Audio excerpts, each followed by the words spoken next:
Hi, and welcome to Boots on the Ground, the real story. I'm Lisa Steele, and I'm with Motherlode Holding Company. And I'm Eddie Otto with First American Title. And today we're sharing our third in the series of Ask the Digital Bootcamp Experts. And we're thankful to have with us a couple guests today. We have Celia Flowers with East Texas Title, and we have Dennis Pospisil with Republic Title of Texas. So Texas is in the house. Hey guys. Thanks for having us. Glad you could be here. These videos are leading up, of course, to our Digital Closing eMortgage Bootcamp, which is going to be held virtually August 18th, 19th, and 20th. That's a Tuesday through Thursday. So we've been using this video series to answer your burning questions about RON, e-closing, eMortgage, and everything under the sun. So keep those questions coming in. Before we start and get into some of these questions with Celia and Dennis, I want to thank FNF Family of Companies for their sponsorship and supporting the Digital Closing and eMortgage Bootcamp. So with that, Lisa, why don't we kick it off with some questions? Absolutely. So Celia, I'm going to pitch the first one to you here. So how did the COVID crisis change what you were already doing and offering in terms of RONs? Well, I think that where it really changed things is that it gave us options for people who weren't wanting to leave their houses. Our lenders still haven't really got on board. Our local lenders are not quite ready yet. And so it really was about the people who didn't want to travel to the closing office to close. And you know, we were very happy about already having that service in place and not having to figure out how to do it. The other thing that came along is in other states too is the remote e-notarization, you know, REN, and we tried to work with that as well, but it didn't work as well as RON because you still had to send the people the email, they had to print the documents out, they had to that you got to see them sign it, that's great, but they still had to FedEx it back to you. And RON was so much easier to accomplish everybody's goals in, and it wasn't just, REN just ended up being another mail out to people. So although we tried it, we ended up back using RON the most, and of course, you know, the other thing is just for just other documents that weren't not like affidavits of heirship, things of that nature that were curative documents during the COVID time were much easier to reach out and to get it executed. A kind of a sideline thing that happened to us as well is, even though the oil and gas industry has not been so great in Texas, we did have oil and gas folks that used the title company to get things notarized through RON because they couldn't send their people out to the field either. Wow, so it sounds like you had a really good basis started. So the acceleration of implementation wasn't a huge issue for you. It sounds like you kind of already were on a roll a little bit with that, and you see obviously a lot of use outside of just the lending side of it. So were you using it for sellers prior to COVID as well?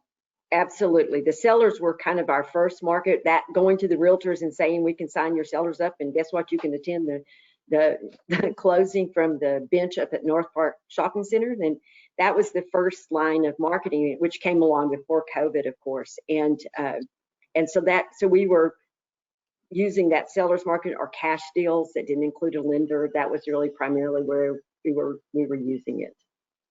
Great. Excellent information, Celia. Thanks. Dennis, let's get you involved in the conversation here as well. You know, Celia mentioned working with lenders. Some are ready, some aren't. Some are looking for help. Some are initiating their own solutions. You're dealing with lenders on a regular basis. How do you initiate the conversations and the options with RON, and how are those conversations going? Yeah, so trying to engage with lenders right now is it's kind of a hit or miss. You know, we're having success getting in front of lenders, having conversations with them, but the hit or miss is coming with, as kind of Celia said, some of the more local banks and lenders, they're not really ready yet. They're still not ready. And then there's some that are saying that they are willing and able, but they don't know how to get from point A to point B Yeah. let alone run the entire gauntlet all the way down to Z and get fully, set up with their eNote and everything else. So myself and my team, we're reaching out to, first our customer base, trying to find out exactly where our lender counterparts are, trying to level the playing field as far as the discussion, the vernacular used in the industries right now. It's starting to level out a little bit, but still, when you say e-closing, well, that's really high level still right now. So we're trying to get it real specific as to what we're talking about. And then we start talking about the note versus an e-note, flat PDF versus a digital note. Trying to make sure that they're on board and they have a e-note solution, because that's something from the title side that we're not really prepared to really walk all that way with. So again, the lenders that we're finding that are kind of already in discussions with different RON platform solution providers or different eVault providers, those are the ones that we're trying to have a little bit more strategic discussions with, whereas the others, we're trying to help them and guide them to, reaching out to the resources that we've made contact with to try to help them further facilitate and get ready, so that hopefully in Q3 or Q4 this year, maybe they'll either be ready or they'll be that much closer to where we can have a completely full digital closing for, again, not just the lender's involvement, but the consumer, the seller, everybody else, for everybody's benefit and convenience. So there's a lot of awareness, some urgency, but maybe that learning curve is still developing. Would you agree with that? Yes, absolutely. Yeah, the learning curve is a constant daily uphill battle. Just when you think you've gotten over the hill, you see the next hill in front of you, and you start working up that one. So, Yeah. Excellent. Speaking of learning curve, Celia, can you talk to us a little bit about a small agency and there being so many RON providers? How do you go about learning and implementing when you have so much diversification in what you're trying to take in all at one time as a small agent who may not have a tech department? That was tough because you had to, first of all, you thought you were going to, and we ended up having to be able to be trained on other platforms for when the lenders did get ready. But then we realized that we're going to have our own platform, because if we're going to do sellers and cash deals, then what are we going to do with that? So we chose a vendor who seemed to work with us really early on, and helped us kind of develop our process, and worked with us as a process back and forth with them too. They were process people too, so that was very convenient for that.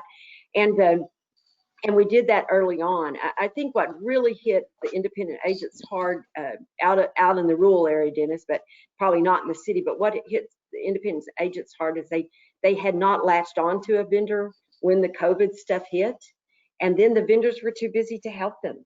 Yeah. I mean, we did RON closings for some of our fellow independent agents to just try to help them when they had to have that, because the vendors were so slammed at that point, they weren't taking on new people.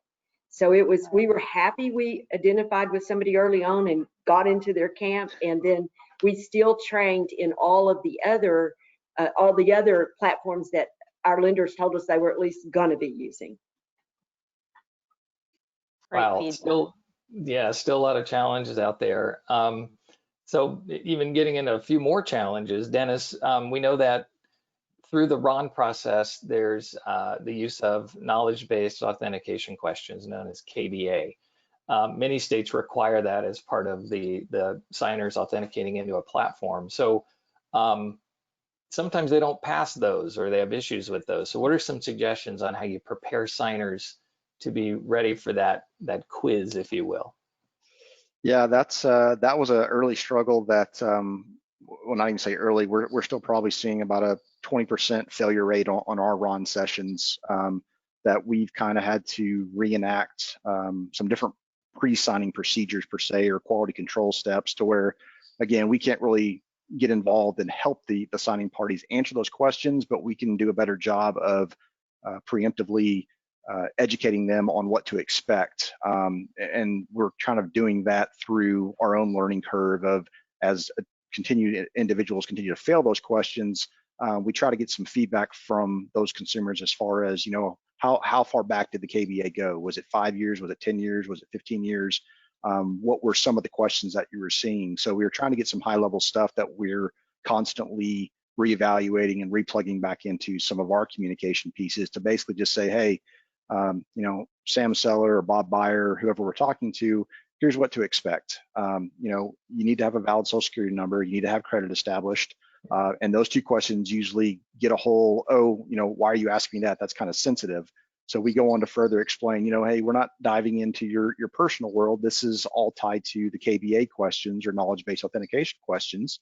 We go on further to explain what those questions are, basically the whole process. They get about 2 minutes to answer 4 out of 5 questions.